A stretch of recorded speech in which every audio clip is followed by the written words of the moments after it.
Hello, all of you vaingloriously wonderful people. This is the Benefactor Serrano, and I'm about to find out if it'll off-road. This is the second most voted for vehicle this week, coming in with, I shit you not, 667 votes. And Ace Hardy, thank you. I appreciate that. That's a long video you've left that comment on, too. That's a Twitch archive. This thing's like 4 hours long. Thank you. Thank you for watching. Thank you for the great encouragement there. I love Astroneer a lot. If you guys haven't checked out my Astroneer videos, please do. It's a great game. And if you haven't checked out Astroneer, play it. It's fantastic. It's not GTA, totally different thing. It's not even a gun in Astroneer, but it's good. So you should definitely check it out. And you should also check out the links in the description down below. Not only can you vote for the vehicles that you want to see and vote 600 and some odd times for one car because you think I'll struggle with it, and then to be the lols watching me have a hard time. You can also play Will It Off-Road Bingo. There's a link down there. You click that, click generate card, and then on your mobile device, on a computer, whatever, you play along as the video plays. And if you get bingo, well, then put bingo in the comments. We only had 2 people get bingo so far, so you could be the 3rd.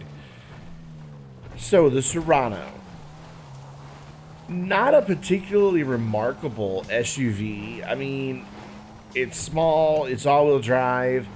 It doesn't have a great deal of power despite the fact it has a V12 badge on the side. It doesn't have the best grip despite the fact it has a spoiler.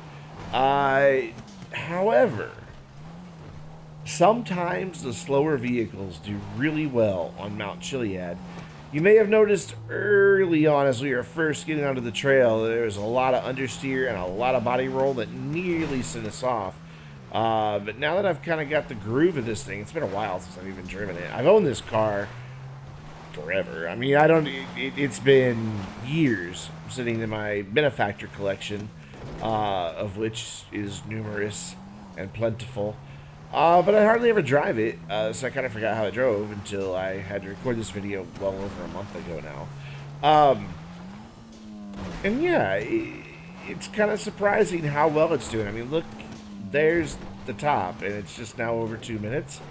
Some of these slower vehicles do really well. I mean, there were a lot of really good cars that we passed. I don't know if you saw them as we took off because of the comment on the screen. There's a lot of really good cars behind me. And yet, they're struggling to keep up. Look at this thing just go. It's just... This was pretty effortless once I kind of got the groove of how it drove. And we're up. 2 minutes, 39 seconds. So will the Serrano off-road? Yeah. Quite well, actually. That makes the Serrano the new #1 SUV for Will It Off-Road. Which is kind of impressive. It is also the first SUV to get to the top of Mount Chiliad in under 3 minutes. I know, right? Exactly. You're like, what? No, seriously, it's just really impressive. And of course, that makes it the 14th overall quickest land vehicle. That's out of 241 vehicles as of this video. It's about 3/4 of a second slower than the Krieger, and about a half second faster than the Valerier, or Valhalla, however you want to say it. Going back down is mostly the same story. I mean, it has decent steering as far as the input actually responding. Some vehicles, you know, if you've played GTA, you know, tend to get a little weird, a little funky off-road with steering, especially a bike that we did earlier, well, yesterday now. It's currently 3:30 in the morning for me. I've had to completely redo the behind-the-scenes version of Will It Off-Road, which we'll talk about more of that in a minute if I remember. And those videos take like 4.5 hours each to render. And I had to do it 3 times because it kept encountering an error. Finally had to just re-edit the thing to... I never could figure out where the error was, and it was just going to be quicker to re-edit it from raw footage. So, yeah. I'm recording this like less than 9 hours, like 8.5 hours before it's supposed to go live on YouTube, which means it might go up late. The voiceover, not the actual footage, because obviously I recorded this footage like back in September. We're way ahead on Will It Off-Road videos. But look at those jumps. Did you see just no drama in that landing? Not even a whole lot of noise in the landing. Every jump the thing went over is just like, no big deal. It's kind of a surprising little SUV, and it makes me really want to drive it more. Especially because aside from the, ground effects package with the skirts and extended bumpers and everything, I tried to model this after the SUV I drive in real life. It has a spoiler on the roof. Not like this one. It's one of the ones that hangs over to keep dirt from getting on the rear window. And it has some pretty decent wheels, and it has the tinted windows, and it's about this color red. Granted, it's not based on a Mercedes, it's a Kia, and if you never saw it, well, I have a video about it. Just search my channel for my new car, and you can see my soccer mom car. Anyway, so we're down in 2 minutes, 44 seconds. So we're going to take it back up to the top of Mount Chiliad, because Commander Hobo just totally failed. I don't know if you saw that spin out of his little icon. He failed to do his normal entrance.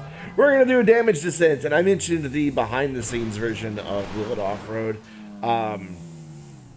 If you follow the series, you know that lately, well, past several months, we've had, anywhere from 2 extra people to up to 6 extra people, I think, at one point, going up and down the mountain with me. It makes it a lot of fun.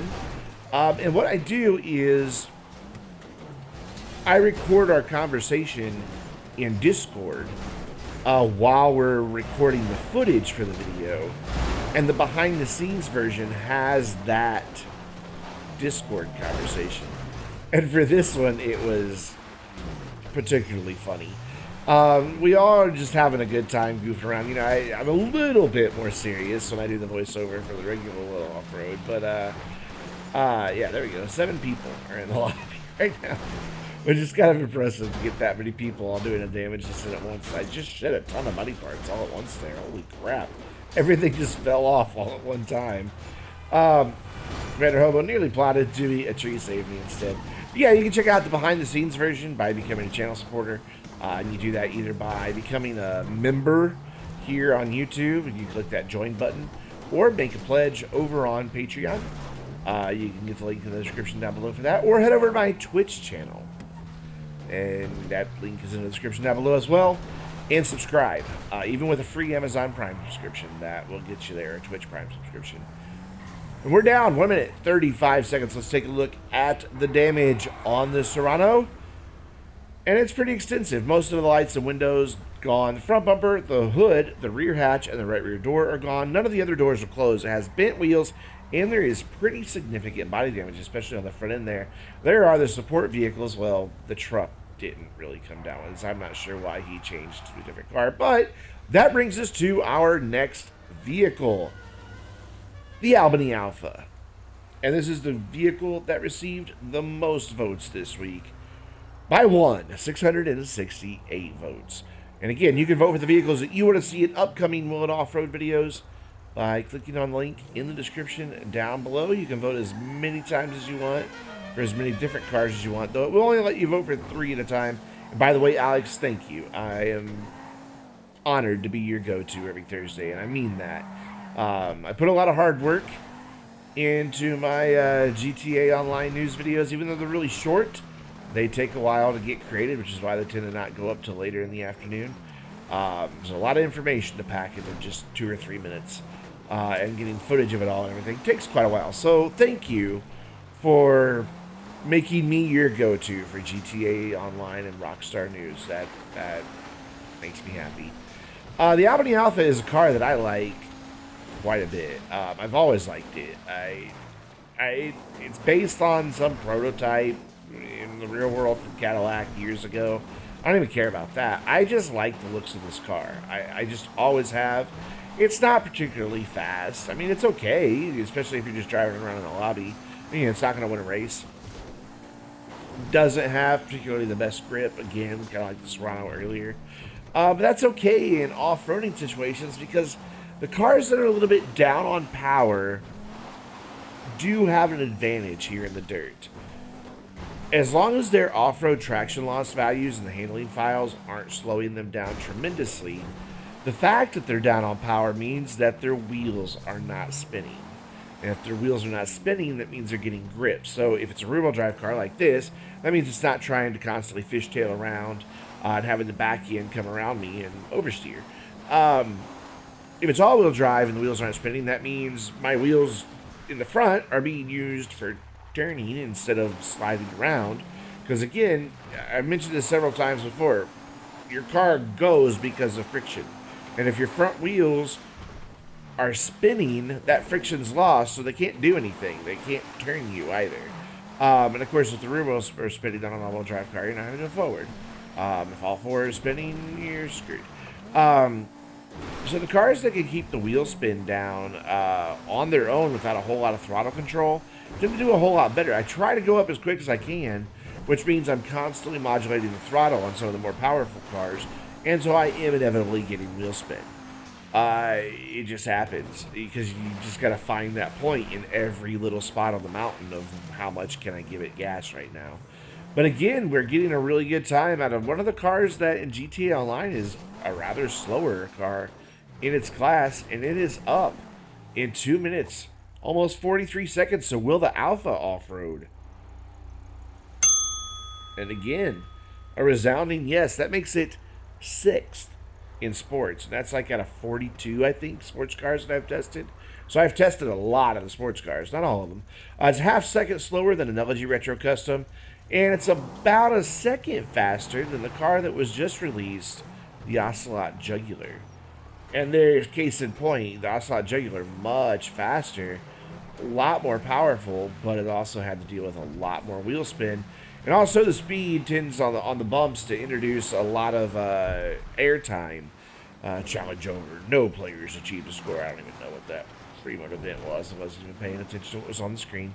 You know, if you're bouncing around a lot, again, you're not in control of the vehicle until it gets back on the ground.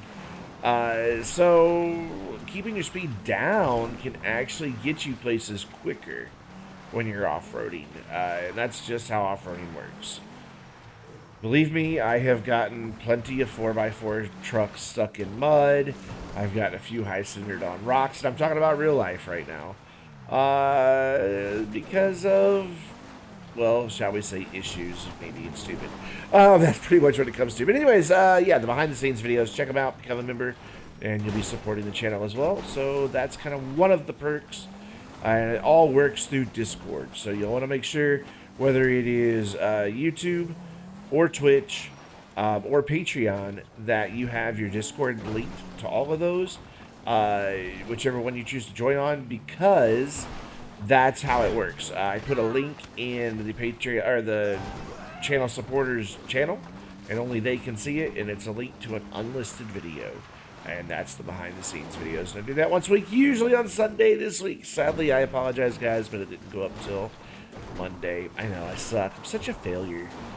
I mean, I could blame Adobe Encoder because it kept having errors, but you know, a real man accepts blame for mistakes that may not even be his or something like that. I don't know.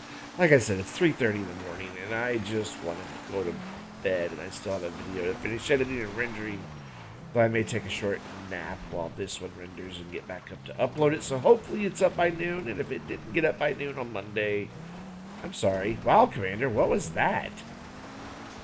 Commander just kind of like plummeted off the hill up there above me. That was kind of impressive.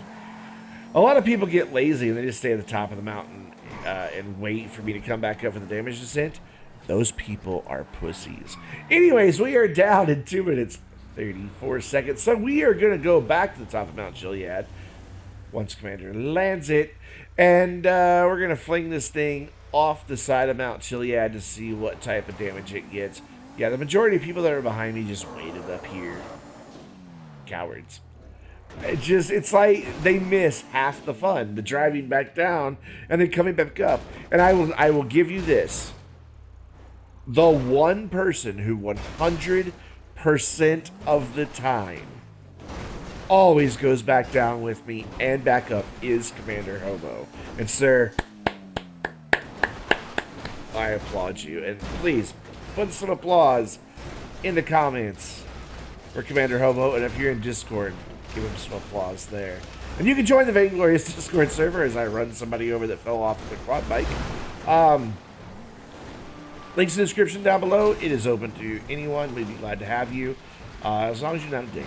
Well, okay, you can be a little bit of a dick, but because we're all kind of a little bit of a dick to each other, but in a good way, in a friendly, fun way.